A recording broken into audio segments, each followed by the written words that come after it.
السلام علیکم ورحمۃ اللہ وبرکاتہ۔ سورہ قمر میں صرف ایک ہی صورت میں 4 جگہ پہ اللہ تبارک و تعالیٰ نے فرمایا ہے کہ اور ہم نے قرآن کو سمجھنے کے لیے آسان کر دیا ہے کوئی نصیحت حاصل کرنے والا؟ تو لوگوں آؤ اللہ کی طرف، قرآن سمجھو، قرآن سمجھاؤ، اپنی اور دوسروں کی آخرت بہتر بناؤ۔ 20واں پارہ سورۃ النمل کے آخری رکوع کا آغاز، آیت نمبر 83۔ اعوذ باللہ من الشیطان الرجیم، بسم اللہ الرحمن الرحیم۔ وَيَوْمَ نَحْشُرُ مِنْ كُلِّ أُمَّةٍ فَوْجًا، اور جس دن ہم اکٹھا کریں گے ہر امت سے ایک گروہ، ممن یکذب بآیاتنا فہم یوزعون، ان میں سے جو جھٹلاتے رہے ہماری نشانیوں کو، پس ان کے گروہ بنائے جائیں گے۔ حتی اذا جاؤوا، یہاں تک کہ جب وہ آئیں گے، قال اکذبتم بآیاتی، کہا جائے گا کیا تم جھٹلاتے رہے میری نشانیاں، وَلَمْ تُحِيطُوا بِهَا عِلْمًا، اور تم نے پورا علم بھی نہ حاصل کیا ان کا، أَمْ مَاذَا كُنْتُمْ تَعْمَلُونَ، یا کیا تھا وہ جو تم کرتے رہے۔ وَوَقَعَ الْقَوْلُ عَلَيْهِمْ بِمَا ظَلَمُوا، اور پوری ہو جائے گی ان پر بات ان کے ظلم کی وجہ سے، فَهُمْ لَا يَنْطِقُونَ، پس وہ بول نہیں سکیں گے۔ أَلَمْ يَرَوْا أَنَّا جَعَلْنَا اللَّيْلَ، کیا وہ دیکھتے نہیں کہ ہم نے بنایا رات کو، لِيَسْكُنُوا فِيهِ، تاکہ سکون کریں اس میں، وَالنَّهَارَ مُبْصِرًا، اور دن کو بنایا دکھلانے والا، إِنَّ فِي ذَلِكَ لَآيَاتٍ لِقَوْمٍ يُؤْمِنُونَ، بے شک اس میں نشانیاں ہیں ایمان والے لوگوں کے لیے۔ وَيَوْمَ يُنْفَخُ فِي الصُّورِ، اور جس دن پھونکا جائے گا سور میں، فَفَزِعَ مَنْ فِي السَّمَاوَاتِ وَمَنْ فِي الْأَرْضِ، پس گھبرا جائیں گے جو بھی آسمانوں میں ہیں اور جو زمین میں ہیں، إِلَّا مَنْ شَاءَ اللَّهُ، مگر جسے اللہ تعالی چاہے، وَكُلٌّ أَتَوْهُ دَاخِرِينَ، اور سارے آئیں گے اس اللہ کے پاس رسوا ہو کر۔ وَتَرَى الْجِبَالَ تَحْسَبُهَا جَامِدَةً، اور آپ دیکھتے ہیں پہاڑوں کو، گمان کرتے ہیں انہیں جمع ہوا، وَهِيَ تَمُرُّ مَرَّ السَّحَابِ، اور وہ چل رہے ہوں گے بادلوں کی طرح چلنا۔ صُنْعَ اللَّهِ الَّذِي أَتْقَنَ كُلَّ شَيْءٍ، یہ کاریگری ہے اللہ تعالی کی جس نے مضبوط بنائی ہر چیز۔ انہ خبیر بما تفعلون، بے شک وہ اللہ تمہارے اعمال سے باخبر ہیں۔ من جاء بالحسنۃ، جو آئے گا نیکیاں لے کر، فلہ خیر منہا، پس وہ بہتر ہوں گی اس میں سے، وہم من فزع یومئذ آمنون، اور وہ اس دن گھبراہٹ سے امن میں ہوں گے۔ وَمَنْ جَاءَ بِالسَّيِّئَةِ، اور جو برائیاں کما کے آئے، فَكُبَّتْ وُجُوهُهُمْ فِي النَّارِ، پس اوندے کر کے ڈالے جائیں گے ان کے چہرے جہنم کی آگ میں۔ هَلْ تُجْزَوْنَ إِلَّا مَا كُنْتُمْ تَعْمَلُونَ، نہیں تم بدلہ دیے جاؤ گے مگر جو تم اعمال کرتے رہے۔ إِنَّمَا أُمِرْتُ، بے شک مجھے حکم دیا گیا، أَنْ أَعْبُدَ، یہ کہ میں عبادت کروں، رب هذه البلدة الذی، اس شہر کے پروردگار کی، حرمها، جس نے حرمت والا بنایا اسے، وَلَهُ كُلُّ شَيْءٍ، اور اسی کے لیے ہر چیز ہے، وَأُمِرْتُ أَنْ أَكُونَ مِنَ الْمُسْلِمِينَ، اور مجھے حکم دیا گیا کہ ہو جاؤں میں فرما برداروں میں سے، وَأَنْ أَتْلُوَ الْقُرْآنَ، اور یہ کہ میں تلاوت کروں قرآن پاک کی، فمن اہتدی، پس جو ہدایت پا جائے، فإنما یہتدی لنفسہ، پس بے شک اس ہدایت کا فائدہ اسے اپنے آپ کو ہے، ومن ضل، اور جو گمراہ ہو جائے، فقل، پس آپ فرما دیجئے، انما انا من المنذرین، بے شک میں تو ڈرانے والوں میں سے ہوں، وَقُلِ الْحَمْدُ لِلَّهِ، آپ فرما دیجئے تمام تعریفیں اللہ تعالیٰ کے لیے ہیں۔ سَيُرِيكُمْ آيَاتِهِ، جلد ہی وہ دکھلائیں گے تمہیں اپنی نشانیاں، فَتَعْرِفُونَهَا، تو تم انہیں پہچان لوگے۔ وَمَا رَبُّكَ بِغَافِلٍ عَمَّا تَعْمَلُونَ، اور نہیں آپ کے پروردگار غافل جو تم اعمال کرتے ہو۔ اللہ تعالیٰ کی توفیق رحمت سے آج انشاءاللہ ہم سورۃ النمل کا آخری سبق پڑھنے کی سعادت حاصل کر رہے۔ قیامت کے انعقاد کا تذکرہ کیا گیا۔ کل کے سبق میں آپ نے قیامت کے حالات اور واقعات کے تناظر میں کچھ نشانیوں کا اجمالاً ضمناً اور ایک بہت بڑی نشانی کا تفصیلاً ذکر سماعت فرمایا، جسے دابۃ الارض کہا جاتا ہے۔ قیامت سے پہلے ایک بہت بڑا جانور نکلے گا جو مومن اور کافر لوگوں میں فرق کرے گا۔ اس کے پاس حضرت موسیٰ علیہ السلام کا عصا ہوگا، سیدنا سلیمان علیہ السلام کی انگوٹھی ہوگی۔ عصا کافروں کی گردن پہ لگائے گا وہ جانور، ہر کافر پکار اٹھے گا میں کافر ہوں، اور مومنین کی پیشانیوں پہ سلیمان علیہ السلام والی انگوٹھی لگائی جائے گی، جس سے ان کے چہرے چمک کے ان کی پہچان اور معرفت بن جائیں گے کہ یہ اہل ایمان لوگ ہیں۔ یہ بہت بڑی ایک نشانی ہے دابۃ الارض کا نکلنا۔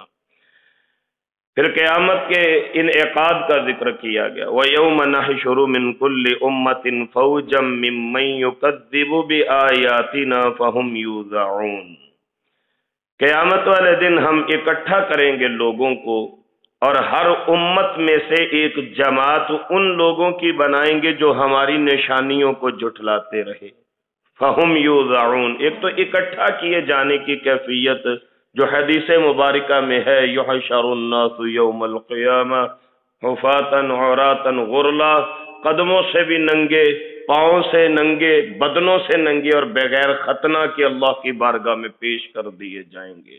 اور اس دن کی شدت اور کیفیت کا عالم یہ ہوگا کہ رسول اللہ صلی اللہ علیہ وآلہ وسلم جب یہ فرما رہے تھے تو ام المومنین سیدہ عائشہ صدیقہ رضی اللہ عنہا پوچھتی ہیں، میں نے سوال کیا الرجال والنساء جميعا هل ينظرون بعضهم الى بعض، کیا یہ جو ننگے لوگ پیش کیے جائیں گے مرد خواتین اکٹھے ہوں گے؟ ہاں عائشہ اکٹھے ہوں گے۔ میں پوچھتی ہوں کیا یہ ایک دوسرے کی طرف دیکھیں گے؟ نہیں۔ تو رسول اللہ علیہ السلام فرماتے ہیں اشد الامر، اللہ کا غصہ اس دن اتنا ہوگا کہ دوسرے کی طرف دیکھنا تو محال، انسان اپنے بدن کی طرف نہیں دیکھے گا، یوں کر کے منہ اوپر کی طرف اٹھے ہوں گے اور یہ سارے اللہ کی بارگاہ میں پیش کر دیے جائیں گے۔ اب پیشی کی کیفیت کیا ہے؟ ایک تو ہر امت میں سے ان ڈیفالٹر لوگوں کو الگ کر دیا جائے گا جو اللہ تعالیٰ کی آیات اور نشانیوں کی تکذیب کرتے ہیں۔ دوسرا فرمایا فَهُمْ يُوزَعُونَ، ان کے گروہ بنا لیے جائیں گے۔ وَضَعَ يَضَعُ، اگر اس کو مضارع مجہول کے صیغہ میں استعمال کر کے معنی لیں تو پھر اس کا معنی ہوتا ہے سٹاپ کر لینا، روک لینا، کسی کو آگے نہ گزرنے دینا۔ اور اگر اوضع یوضع کے صیغہ پہ یعنی افعال کے صیغہ میں اس کو لیں تو پھر اس کا وہ معنی جو میں نے ترجمہ میں کیا کہ ان کی جماعتیں، ان کے گروہ بنائے جائیں گے۔ اب صیغوں کے اعتبار سے دونوں معنی سمجھ میں آتے ہیں، مطلب پھر ان کا کیا ہوگا؟ کچھ لوگ جو اللہ تعالیٰ کے نافرمان ہوں گے وہ چلتے چلتے آگے پہنچ جائیں گے، اللہ سبحانہ و تعالیٰ فَهُمْ يُوزَعُونَ ان کو روک لیں گے۔ مضارع مجہول کے صیغے کے تناظر میں ترجمہ، اب ان کے آگے باڑ لگا دی گئی، ان کو روک لیا گیا۔ کیوں روک لیا گیا؟ حتیٰ کہ پچھلے جو برے لوگ ہیں تکذیب کرنے والے وہ بھی آ کے ان کے ساتھ ملیں گے۔ فَهُمْ يُوزَعُونَ، اب دوسرا ترجمہ کیجئے، پہلے گندے لوگوں کو روک لیا گیا، باقی برے اور بدترین لوگوں کو یہاں پہ انتظار کیا گیا کہ وہ بھی پہنچ جائیں۔ جب سارے اکٹھے ہو جائیں گے فَهُمْ يُوزَعُونَ، اب افعال کے صیغہ پہ اس کو سمجھیے، پھر ان کی جماعتیں بنائی جائیں گی۔ یہ جیسے خدا نخواستہ کبھی سینٹرل جیل کو آپ دیکھیے تو وہ دن متعین ہوتے ہیں یہ منگل والا دن ڈکیت لوگوں سے ملاقات کا دن ہے، یہ بدھ والا دن فلاں قسم کے مجرموں کی ملاقات کا دن ہے، اور جیل کے اندر بھی سیل اور چکیاں بنائی گئی ہوتی ہیں، اس نوعیت کے مجرم یہاں پہ ٹھہرائے جائیں گے، اس نوعیت کے مجرموں کے لیے یہ فلاں حصہ ہے جیل کا، تو اللہ کریم فہم یوزعون، ان کی جماعتیں بنا دیں گے، قاتل الگ ہو جائیں گے، مشرک الگ ہو جائیں گے، منافق الگ ہو جائیں گے، کافروں کا ایک گروہ الگ بنا دیا جائے گا، حتی اذا جاؤ، یہاں تک کہ یہ سارے اب اللہ کی بارگاہ میں پیش ہو گئے، قال اکذبتم بآیاتی، ذرا سوچئے کہ وہ کیسی کیفیت ہوگی جب جبار اور قہار اللہ میدان محشر میں پوچھ رہے ہوں گے، اکذبتم بآیاتی، تمہاری جرت کہ تم نے میری نشانیوں کو جھٹلایا، کیوں جھٹلایا میری آیات کو، کیوں قرآن کریم پہ ایمان نہیں لائے، وَلَمْ تُحِيطُوا بِهَا عِلْمًا، اور دوسری بات یہ تھی کہ تمہیں اس کا پورا علم بھی نہیں تھا۔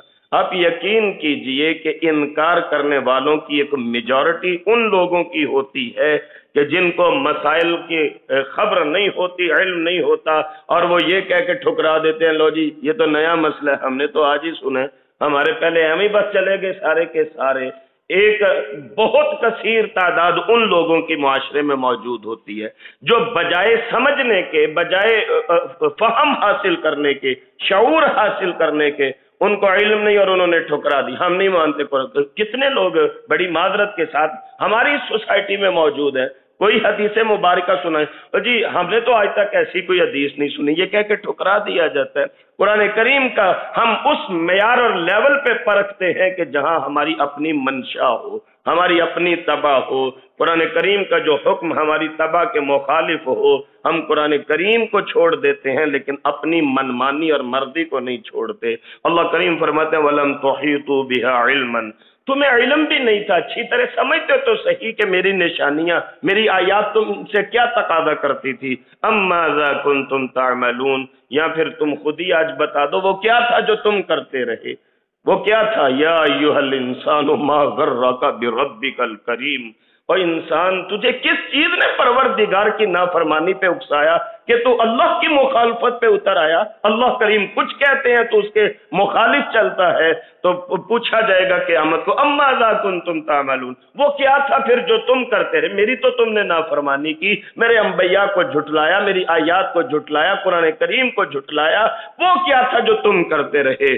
اب جواب نہیں ہوگا، الیوم نختم علی افواہہم وتکلمنا ایدیہم وتشہد ارجلہم بما کانوا یکسبون، مہریں لگ جائیں گی، منہ بند ہو جائیں گے، پھر کیا ہوگا، ووقع القول علیہم بما ظلموا فہم لا ینطقون، کوئی جواب نہیں آئے گا، بالکل ساکت جامد سائلنٹ کھڑے ہوں گے۔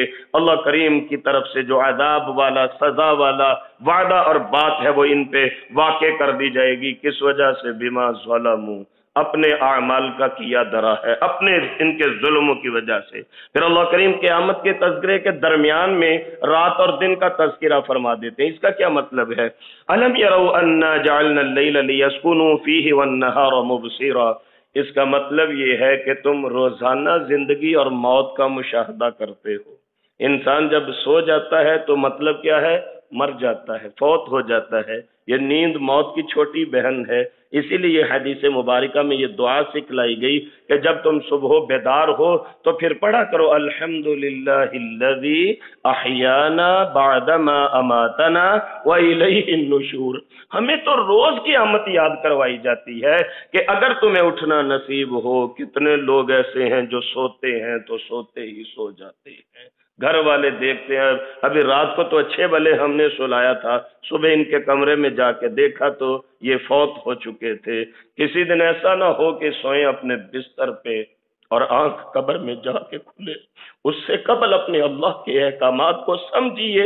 اللہ سبحانہ و تعالی جو آخرت کا روز ہمیں درس دے رہے ہیں، جو موت کی روزانہ یاد آوری کروائی جا رہی ہے، تو اس لیے یہاں رات اور دن کا تذکرہ فرما دیا کہ جیسے رات اور دن پھر کے بدل کے آتے ہیں، کبھی راتیں لمبی کبھی دن لمبے، اور جس طرح تم رات کی نیند اور سکون کے بعد دوبارہ اٹھتے ہو، اور لوگوں یاد رکھو کہ قیامت کو بھی تمہیں دوبارہ اٹھنا پڑے گا۔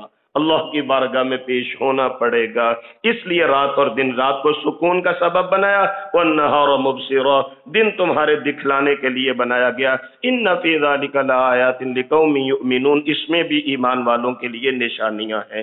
پھر روئے سخن گفتگو کا قیامت کے انعقاد کی طرف پھیر دیا گیا. وَيَوْمَ يُنفَخُ فِي الصُّورِ، جب سور میں پھونک ماری جائے گی، حضرت اسرافیل یوں کر کے وہ جو نفخہ سا ہے اس کو ہاتھ میں نفخے کو لے کے کھڑے ہیں اور اللہ کے حکم کے منتظر ہیں. میں آپ کو ایک حدیث مبارکہ سناؤں. رسول اللہ صلی اللہ علیہ وسلم فرمایا کرتے تھے، میں کیسے ہنسوں، میں کیسے مسکراؤں، جبکہ میں دیکھتا ہوں کہ اسرافیل اللہ کے حکم کے منتظر کھڑے ہیں اور ان کے ہاتھ میں جو آلہ ہے بس وہ اللہ کے حکم کے منتظر ہیں. اس میں پھونک ماریں گے. 2 دفعہ پھونک ماری جائے گی. پہلی دفعہ پھونک ماری جائے گی، سارے مر جائیں گے، سارے کے سارے مر جائیں گے. پھر اس کے بعد کیا ہوگا؟ حضرت ابو ہریرہ رضی اللہ تعالیٰ عنہ سے یہ روایت ہے، وہاں 40 کا لفظ استعمال ہوا. لوگ پوچھنے لگے ابو ہریرہ آپ کے مطلب کیا ہے؟ 40 دن، 40 ہفتے، 40 مہینے یا 40 سال؟ حضرت ابو ہریرہ فرمانے لگے کہ مجھے جہاں تک یاد پڑتا ہے میں بھول گیا ہوں، حضور نے بس 40 کا لفظ استعمال فرمایا تھا. پہلا جب نفخہ ہوگا سارے مر جائیں گے، اس کے 40 کے بعد آسمان سے اللہ کریم بارش برسائیں گے. یہ حدیث مبارکہ کے لفظ ہیں. آسمان سے بارش برسے گی اور بارش زمین سے تمہارے جسموں کو یوں اگا دے گی جیسے پھل پھول اگتے ہیں، جیسے درخت اگتے ہیں. اور وہاں عجب غم کے جو لفظ ہیں، یہ ہماری آخری ڈسک جو ہے کمر کی، یہ آخری جو مورا ہے، حدیث شریف میں آتا ہے کہ ساری ہڈیاں بربری ہو سکتی ہیں، مٹی میں مل سکتی ہیں، یہ آخری مورا نہیں ختم ہوتا. یہ آخری ڈسک جو ہے اس کو عجب الغم کہتے ہیں. اس سے اللہ تعالیٰ بیج کا کام لیں گے. جیسے بیج سے پودا اگتا ہے، اس آخری ہڈی سے، آخری مورے سے انسان اگیں گے قیامت والے دن. اور پھر سارے کے سارے اٹھ کے اللہ کی بارگاہ میں پیش ہوں گے. پھر دوسری دفعہ پھونک حضرت اسرافیل ماریں گے. یہ جب دوسری دفعہ پھونک ماریں گے تو پھر کچھ سارے لوگ بے ہوش ہو کے گر جائیں گے، سوائے اس کے کہ جس کو اللہ چاہے. اللہ اکبر کبیرہ. فرمایا وَيَوْمَ يُنفَخُ فِي الصُّورِ فَفَزِعَ مَن فِي السَّمَاوَاتِ وَمَن فِي الْأَرْضِ إِلَّا مَن شَاءَ اللَّهُ. ہر بندہ ہی گھبرا جائے گا. آگے چل کے سورہ زمر میں بھی پڑھیں گے ہم. فَصَعِقَ مَن فِي السَّمَاوَاتِ وَمَن فِي الْأَرْضِ إِلَّا مَن شَاءَ اللَّهُ. ہر بندہ گھبرائے گا. یا صاعق کا مطلب ہوتا ہے غش کھا کے گرنا، بے ہوش ہو جانا. الا من شاء اللہ، جس کو اللہ چاہے. اب اس کی تعویل میں ہم نہیں جاتے کہ کون ہوگا کون نہیں ہوگا، اس کو اللہ تعالیٰ کے سپرد چھوڑ دیجئے کہ وہ کون ہوں گے جن پہ اللہ کا کرم ہوگا. حدیث مبارکہ میں ایک مثال ضرور ملتی ہے. حضور فرماتے ہیں سارے بے ہوش ہو کے گر جائیں گے، حتیٰ کہ میں بھی بے ہوش ہو جاؤں گا. پھر سب سے پہلے مجھے ہوش آئے گی. یہ حضور فرما رہے ہیں کہ ساری انسانیت میں، لوگوں میں سب سے پہلے مجھے ہوش آئے گی. اور جب مجھے ہوش آئے گی تو میں دیکھوں گا موسیٰ علیہ السلام مجھ سے بھی پہلے اللہ کے عرش کا یوں پایا پکڑ کے کھڑے ہیں. مجھے نہیں پتا کہ وہ بے ہوش ہوئے ہی نہیں ہے کہ یہاں مجھ سے پہلے اٹھ گئے. وہ جو دنیا میں طور پہ بے ہوش ہوئے تھے، عین ممکن ہے اللہ نے اسی بے ہوشی کے سبب آج ان کو بے ہوش نہیں کیا. الا من شاء اللہ، جس کو اللہ چاہے بے ہوش کر دیں. جس کو یعنی سارے بے ہوش ہو کے گریں گے، مگر جس کو اللہ چاہے وہ بے ہوش نہیں ہوگا. اللہ کریم فرماتے ہیں وَكُلٌّ أَتَوْهُ دَاخِرِينَ. داخرہ، عاجزی، ذلت، حقارت، یہ تینوں معنوں میں استعمال ہوتا ہے عربی میں. وہ سارے اللہ کے ہاں رسوا ہو کر، یعنی انتہائی کم پرسی کے عالم میں پیش کر دیے جائیں گے. وَتَرَى الْجِبَالَ تَحْسَبُهَا جَامِدَةً. آپ دیکھیں گے پہاڑوں کو جنہیں آپ بڑا جامد، بڑا مضبوط متصور کرتے ہیں، چونکہ میخیں ہیں یہ پہاڑ جو ہے، زمین ہلنے سے بچ گئی ان پہاڑوں کی وجہ سے. قیامت والا دن ہوگا وَهِيَ تَمُرُّ مَرَّ السَّحَابِ. قیامت کو یہ یوں چل رہے ہوں گے جیسے بادل چلتے ہیں. یہ پہاڑ بے وزن ہو جائیں گے، اڑتے پھریں گے روئی کے گالوں کی طرح. صنع اللہ الذی اتقن کل شیء. اتقان کہتے ہیں فنی مہارت کے ساتھ کسی چیز کو بنانا.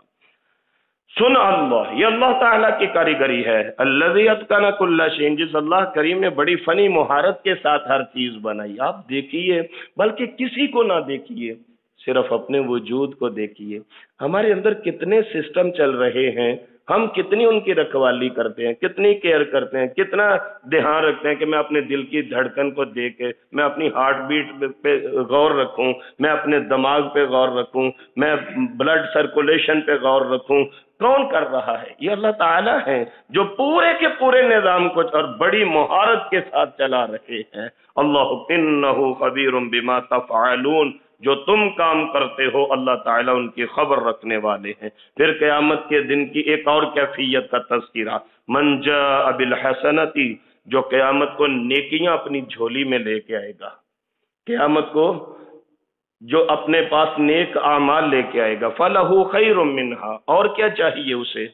قیامت کو ایک نیکی اگر کم ہو گئی تو یقین کیجئے کوئی کسی کے کام نہیں آئے گا، نہ والدین اولاد کے، نہ اولاد والدین کے، نہ بیوی شوہر کے، نہ شوہر بیوی کے کام آئے گا۔ یہ ایک ایسی تلخ حقیقت اور کڑوا سچ ہے جس کو ہمیں برداشت کرنا ہوگا، تسلیم کرنے کے بغیر چارہ ہی کوئی نہیں۔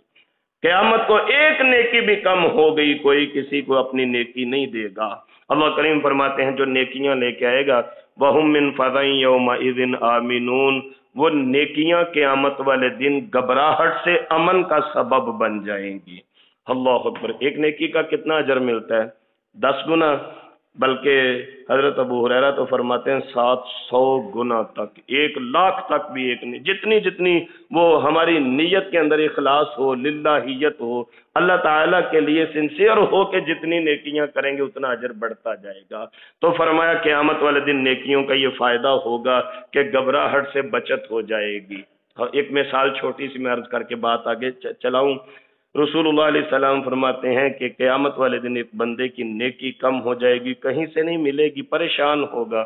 اسی اسنا میں اللہ کریم اس کے نامہ اعمال میں ایک کاغذ کا پرزہ رکھیں گے، چھوٹا سا ٹکڑا، اس کا نیکیوں کا پلڑا بھاری ہو جائے گا، جنت کا ٹکٹ مل جائے گا۔ اللہ تعالیٰ سے پوچھے گا یا اللہ یہ کیا چیز ہے کہ جس دن مجھے کہیں سے نیکی نہیں میسر آئی تو یہ میرا سارا بیلنس اب پورا ہو گیا، مجھے جنت نصیب ہو گئی۔ اللہ کریم اس پرچی کو کھول کے دکھائیں گے، اللہ تعالیٰ فرمائیں گے دنیا میں تم نے خلوص دل سے ایک دفعہ پڑھا تھا لا الہ الا اللہ، وہ تمہارا اخلاص سے پڑھنا اللہ تعالیٰ کے ہاں محفوظ تھا، آج جب تمہیں کہیں سے نیکی نہیں مل رہی یہ تمہارے کام آ گیا۔ ایک حدیث شریف میں آتا ہے کہ کسی بندے کو کوئی نیکی جب نہیں ملے گی، ایک تنکا اٹھا کے اللہ کریم اس کے نامہ اعمال میں رکھوائیں گے، اس کا وہ بیلنس پورا ہو جائے گا۔ پوچھے گا یا اللہ یہ کیا چیز ہے؟ اللہ تعالیٰ فرمائیں گے دنیا میں میری محبت میں میری مسجد سے تم نے یہ تنکا اٹھا کے باہر پھینکا، مسجد کی زیب و آرائش، مسجد کی صفائی کے لیے، مسجد کی زینت کی خاطر، میرے گھر کو صاف رکھنے کی خاطر تم نے میرے گھر کی صفائی کے لیے جو تنکا اٹھا کے باہر پھینکا، ہم نے تو اسے بھی ضائع نہیں ہونے دیا، آج نیکی بنا کے تمہارے کام آ گیا۔ اس لیے قیامت کو نیکیوں کا بہت فائدہ ہوگا۔ اللہ کے لیے کوئی بھی نیکی کا موقع ہاتھ سے نہ جانے دیا کریں، اپنے لیے غنیمت سمجھا کریں کہ چلتی سانسوں کے ساتھ مجھے اللہ تعالیٰ نے نیکی کا موقع میسر فرمایا ہے۔ اس کے مقابلے میں وَمَنْ جَاءَ بِالسَّيِّئَةِ، جو بندہ گناہ کما کے لائے گا، بدیاں ہی بدیاں اس کے نامہ اعمال میں ہوں گی، فَكُبَّتْ وُجُوهُهُمْ فِي النَّارِ، ان کے الٹے کر کے چہرے جہنم کی آگ میں دھنس دیے جائیں گے۔ هَلْ تُجْزَوْنَ إِلَّا مَا كُنْتُمْ تَعْمَلُونَ، تمہیں تو وہی بدلہ دیا جائے گا جو تم اعمال کرتے رہے۔ إِنَّمَا أُمِرْتُ أَنْ أَعْبُدَ رَبَّ هَذِهِ الْبَلْدَةِ الَّذِي حَرَّمَهَا، مجھے حکم دیا گیا ہے میں اس شہر کے رب کی عبادت کروں۔ شہر سے مراد مکہ مکرمہ جس میں بیت اللہ شریف موجود ہے، اس کو اللہ تعالیٰ نے حرمت والا بنایا ہے۔ وَمَن دَخَلَهُ كَانَ آمِنًا، جو بیت اللہ شریف میں حرم کی حدود میں داخل ہو جائے وہ امن کی حالت میں آ گیا۔ وَلَهُ كُلُّ شَيْءٍ، ہر چیز اللہ تعالیٰ کی موتی ہے، فرما بردار ہے، ہر چیز اللہ تعالیٰ کے لیے۔ وَأُمِرْتُ أَنْ أَكُونَ مِنَ الْمُسْلِمِينَ، اور مجھے یہ حکم دیا گیا کہ میں فرما برداروں میں سے ہو جاؤں۔ ایک حکم اور ہے، وَأَنْ أَتْلُوَ الْقُرْآنَ، مجھے یہ بھی کہا گیا کہ میں قرآن پاک کی تلاوت کروں۔ یہ اللہ تعالیٰ رسول اللہ علیہ السلام کو حکم دے رہے ہیں، اور جو پیغمبر علیہ السلام کو حکم ہوتا ہے بیسک وہ ہم سب کو حکم ہے، امت کے نام ہے۔ تو جب حضور کو یہ حکم ہے قرآن کریم کی تلاوت کا، تو پھر ہم کیوں قرآن کریم کی تلاوت سے غافل ہیں؟ میں تو اکثر گزارش کیا کرتا ہوں کہ اپنا ایک معمول بنائیے، کچھ نہیں کر سکتے چاہے ایک ورقہ روزانہ کا پڑھیے، لیکن ترتیب اور ترتیل کے ساتھ قرآن کریم پڑھیے، آپ کی زندگی میں بڑی رحمت اور برکتوں کے دروازے کھل جائیں گے۔ لیکن ایک روٹین سے قرآن پاک روزانہ پڑھیے، پہلے پارے سے شروع کیجئے، چلو مہینے بعد نہیں، 2 ماہ بعد نہیں، 3 ماہ بعد نہیں، کوئی 6 ماہ بعد بھی قرآن کریم مکمل تو ہوگا۔ زندگی میں قرآن کریم تو مکمل کیجئے۔ وہ مجھے ایک صحابی کی بات یاد آ گئی، موت کے قریب اپنی بیٹی کو کہنے لگے یہ گھر کا کونا وہ ہے کہ جس کے اندر میں نے ایک دفعہ نہیں کئی ہزار دفعہ قرآن کریم کی تلاوت مکمل کی ہے۔ تو کوئی تو پہچان اپنے گھر والوں کے لیے چھوڑ کے جائیں کہ یہ کمرہ وہ ہے جہاں ہمارے بابا بیٹھ کے قرآن پاک پڑھا کرتے تھے، یہ کمرہ وہ ہے جہاں ہماری اماں بیٹھ کے قرآن پاک پڑھا کرتی تھی، یہ صرف اور صرف ہمارے بڑوں کے ساتھ جو دنیا سے ہمارے بزرگ، ہمارے آباء و اجداد، والدین یا اس سے پیچھے دادا دادی نانا نانی گزر گئے، کیا یہ باتیں صرف ان کی حد تک رہ گئی؟ ہم اپنے بچوں کے لیے کیا مثال چھوڑ کے جا رہے ہیں؟ یہ لمحہ فکری ہے، یہ ایک سوال آج کے سبق میں آپ کے لیے اور اپنے لیے چھوڑ رہا ہوں کہ ہمیں یہ مثالیں، مجھے یاد ہے، آپ کو یاد ہے، ہمارے دادا قرآن پاک پڑھا کرتے تھے، ہمارے والد صاحب قرآن پاک پڑھا کرتے تھے، ہماری اماں محترمہ قرآن پاک پڑھا کرتی تھی، ہمارے نانا نانی قرآن پاک پڑھا کرتے تھے۔ یہ سوچئے جو ہمارے آنے والی نسلیں ہوں گی، ہمارے پوتے دوتے ہوں گے، وہ کیا مثال دیں گے؟ قرآن کریم کی کیا مثال دیں گے؟ کتنے قرآن پاک کے ساتھ ہم منسلک ہیں؟ یہ مادہ پرستی کا دور ہے، دوڑ لگی ہے، نفسا نفسی ہے، ہر چیز اپنی جگہ پہ، لیکن اللہ کے لیے زندگی کے 24 روزانہ کے گھنٹوں میں سے 24 منٹ قرآن پاک کے لیے ضرور نکالیے۔ وَأَنْ أَتْلُوَ الْقُرْآنَ، مجھے یہ حکم دیا گیا ہے کہ میں قرآن پاک پڑھوں، یہ حضور فرما رہے ہیں، مجھے یہ حکم دیا گیا ہے کہ میں قرآن پاک کی تلاوت کروں۔ فَمَنِ اهْتَدَىٰ، پھر قرآن پاک پڑھ کے جو ہدایت پا جائے، فَإِنَّمَا يَهْتَدِي لِنَفْسِهِ، اس کا فائدہ اس کو اپنے آپ کو ہوگا۔ وَمَنْ ضَلَّ، جو گمراہ ہو گیا دنیا داری کے معاملات میں قرآن اور شریعت کو چھوڑ کے، فَقُلْ إِنَّمَا أَنَا مِنَ الْمُنذِرِينَ، آپ ان کو کہہ دیجئے ہم تو ڈرانے والے ہیں، اللہ کا حکم سنانے والے ہیں۔ وَقُلِ الْحَمْدُ لِلَّهِ، سورۃ النمل کی آخری آیہ مبارکہ، وَقُلِ الْحَمْدُ لِلَّهِ، آپ کہہ دیجئے تمام تعریفیں اللہ تعالیٰ کے لیے ہیں۔ سَيُرِيكُمْ آيَاتِهِ، اللہ کریم جلد ہی تمہیں اپنی نشانیاں دکھلا دیں گے، فَتَعْرِفُونَهَا، تم انہیں پہچان لوگے۔ اس وقت لاکھ موت کا انکار کریں، لیکن جس بندے کی جان نکل رہی ہوتی ہے اس کو یہ لفظ ضرور یاد آئیں گے، ہاں میں خطبات میں سنا کرتا تھا موت آئے گی، دروس میں سنا کرتا تھا، بڑوں سے سنا کرتا تھا، اللہ والوں سے سنا کرتا تھا کہ موت آئے گی۔ فَتَعْرِفُونَهَا، پھر یقین آئے گا، جب قبر میں جس دن آنکھ کھلے گی تو پھر یقین آئے گا، پہچان لے گا فوراً، ہاں ہاں اسی قبر سے مجھے ڈرایا جاتا تھا، آج تو واقعی یہ وقوع پذیر ہو گئی۔ وَمَا رَبُّكَ بِغَافِلٍ عَمَّا تَعْمَلُونَ، آپ کے پروردگار تمہارے اعمال سے غافل نہیں۔ سیدنا عمر بن عبدالعزیز رحمہ اللہ ایک بڑا کمال کا جملہ فرمایا کرتے تھے، وہ فرمایا کرتے تھے کہ اللہ تعالیٰ نے اگر غافل ہونا ہوتا تو بنی آدم کے قدموں کے نشانوں سے غافل ہوتے، جن کو ہوا مٹا دیتی ہے۔ یہ ہم چلتے ہیں نا، ابھی یہ ریسرچ ہو رہی ہے، حضرت قائد اعظم محمد علی جناح کی تقاریر، اور یہ کامیابی بھی حاصل کی ہے ٹیکنالوجی نے، کہ وہ تقریریں جو آج سے 70-80 سال پہلے ہوئی ہیں، ہوا میں سے ان تقریروں کو آج پک کیا جا رہا ہے، باقاعدہ وہ ریکارڈنگ مل رہی ہے۔ تو ہم کیا سمجھتے ہیں، یہ زمین پہ چل کے ہم گئے، ہمارے قدموں کے نشان بنے، ہوا آئی، وہ مٹی ریت آپس میں ملی، نشان مٹ گئے، کیا مٹ گئے؟ حضرت عمر بن عبدالعزیز فرماتے ہیں نہیں، تمہارے قدموں کے نشان ہوا تو مٹا دیتی ہے، اللہ کے علم میں ہوتے ہیں۔ اللہ جب تمہارے مٹنے والے قدموں کے نشانوں سے غافل نہیں تو پھر وما ربک بغافل عما تعملون، اللہ تعالیٰ تمہارے کسی عمل سے بھی غافل نہیں۔ اور امام احمد بن حنبل رحمہ اللہ کچھ اشعار عربی کے پڑھا کرتے تھے، اس وقت میرے ذہن میں وہ ترتیب نہیں آ رہی، ان کا مفہوم یہ ہے کہ جب بھی تم اکیلے ہو تو مت سمجھنا میں اکیلا ہوں، جب اکیلے ہو تو سمجھنا ایک زبردست طاقت والا میرے اوپر نگران ہے جو میرے ایک ایک لمحے کی خبر رکھتا ہے، جو اللہ مجھ سے غافل نہیں۔ یہ اکثر امام احمد بن حنبل پڑھا کرتے اور آنکھوں سے آنسو جاری ہو جاتے۔ حضرات اس دعا کے ساتھ آج اپنا سبق مکمل کرتے ہیں۔ اللہ تعالی ہم سب کو اپنی زندگی کے ان لمحوں کو قیمتی سمجھتے ہوئے اپنی آخرت، قبر، موت اور حشر کی تیاری کی توفیق نصیب فرما دے۔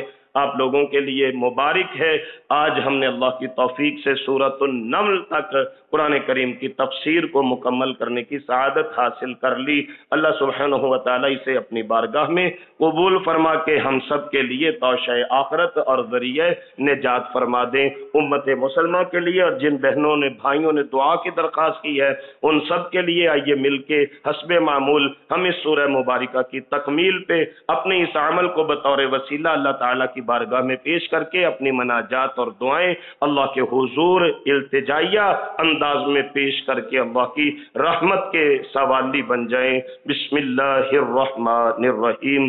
الہکم الہ واحد لا الہ الا هو الرحمن الرحیم۔ یا رب لک الحمد کما ينبغی لجلال وجہک وعظیم سلطانک۔ اللهم صل على محمد وعلى آل محمد كما صليت على إبراهيم وعلى آل إبراهيم إنك حميد مجيد۔ اللهم بارك على محمد وعلى آل محمد كما باركت على إبراهيم وعلى آل إبراهيم إنك حميد مجيد۔ ربنا ظلمنا أنفسنا وإن لم تغفر لنا وترحمنا لنكونن من الخاسرين۔ یا حی یا قیوم برحمتک نستغیث۔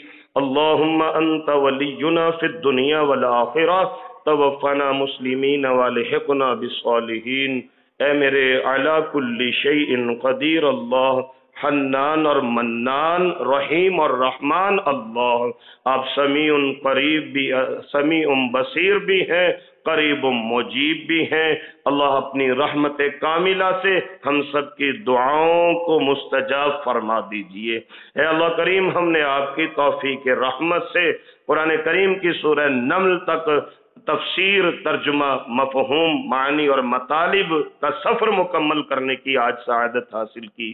میرے اللہ کریم اسے اپنی بارگاہ میں قبول فرما کے ہم سب کے لیے ذریعہ نجات اور توشہ آخرت فرما دیجئے۔ اے میرے اللہ کریم، اپنی رحمت کاملہ سے ہماری زندگی سے گناہوں کی نحوست کو ختم فرما کے ہمیں عباد الصالحین میں شامل فرما لیجئے۔ اے اللہ کریم، ہماری ہزاروں لاکھوں دعائیں آپ کے ایک اشارہ کن کے منتظر ہیں، میرے مالک انہیں فیکون فرما دیجئے۔ اے اللہ کریم، اپنی رحمت کاملہ سے اپنے بندے بندیوں کو معاف فرما دیجئے۔ اللہ کریم، ہمارے دامن گناہوں سے آلودہ ہیں، اللہ ہمارے دل نافرمانیوں سے سیاہ ہیں۔ اللہ کریم، ہمارے ہاتھ اس قابل نہیں کہ جو آپ کی بارگاہ میں اٹھ سکے، لیکن آپ کے سوا ہمارا کوئی نہیں۔ میرے مالک جیسے بھی ہیں، ہماری خطاؤں کو معاف فرما کے، ہماری غلطیوں سے درگزر فرما کے، ہمارے گناہوں کو بخشش فرما کے، اے اللہ کریم ہم سب کی دعاؤں کو قبول فرما لیجئے۔ میرے اللہ، سورۃ النمل کے اسباق میں یقیناً کہیں تجویدی نکات کے اعتبار سے، معنی مفہوم اور تفسیری نکات نکالنے کے اعتبار سے غلطیاں سرزد ہوئی ہوں گی۔ اللہ کریم، وہ میری وجہ سے ہوئی، اپنے گنہگار بندے کو معاف فرما دیجئے۔ جو بھلائیاں اچھائیاں بیان ہوتی ان اسباق میں، وہ تو خالصتاً آپ کی عطائے رحمت کا نتیجہ ہے، اسے ہم سب کی طرف سے قبول فرما لیجئے۔ سورۃ النمل تک قرآن کریم کے جتنے احکامات ہم نے پڑھے، جتنے اوامر کا تذکرہ سنا اور سنایا، میرے مالک ہمیں ان پہ عمل کی توفیق نصیب فرما دیجئے۔ جن نواحیات کا تذکرہ، گناہوں کا تذکرہ پڑھا، اللہ ان سے اجتناب کی توفیق نصیب فرما دیجئے۔ میرے اللہ، صبح کے اندھیروں میں آپ کے یہ بندے آپ کے کلام کی محبت لے کے یہاں گرتے پڑتے پہنچتے ہیں، میرے اللہ ان کی زندگی سے دکھوں کے اندھیرے دور فرما دیجئے۔ اندھیروں میں چل کے آنے والوں کو حضور نے کامل